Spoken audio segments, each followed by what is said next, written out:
Immerse yourself in the profound insights offered by Father Chuck Belmonte as he delves into daily reflections on various gospel passages from the Bible. April 15, Monday.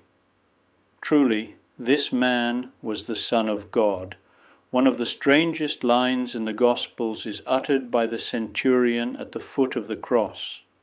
In Mark, we are told that when he saw that Jesus had breathed his last, he said, "Truly, this man was the Son of God."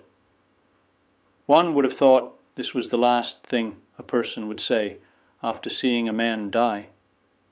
Everyone knows that the one thing gods don't do is die.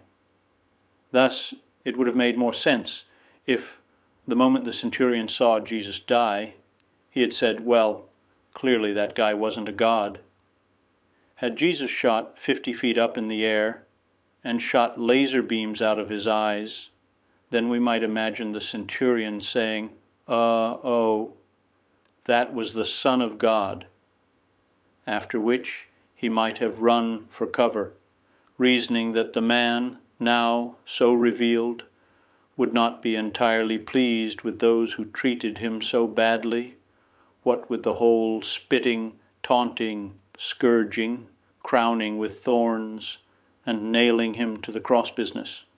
But Christ didn't shoot 50 feet in the air and shoot laser beams out of his eyes. That's comic book stuff. No, he died, something gods are never supposed to do.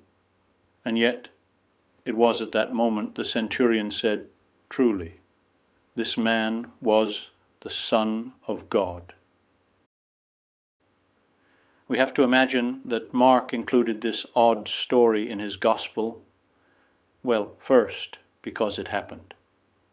It would be a strange thing to include it if it hadn't, since most readers would be inclined to conclude, as I did, that it made little sense for a down-to-earth Roman soldier to conclude from a man's death that he was the Son of God. But second, Mark likely included the story because it represented something important about the faith of the early church. The apostles were not proclaiming the divinity of Christ in spite of his death on the cross, but because of it. This is so strange, it really should give us pause. A God who dies. What kind of God is that? Either a powerless one or a really, really devoted one. But if he is that devoted, and if he can undergo death, not avoid it, not pretend it, but really undergo it and still beat it, then he has fundamentally altered our entire idea of what it means to be powerful. A power so great that it transcends even death, but then submits itself to death. A God who reveals himself as a servant. We don't sacrifice to him, he sacrifices himself for us. It bursts all our categories. If someone loved you so much that he had been willing freely to sacrifice his life for you, would it change the way you live?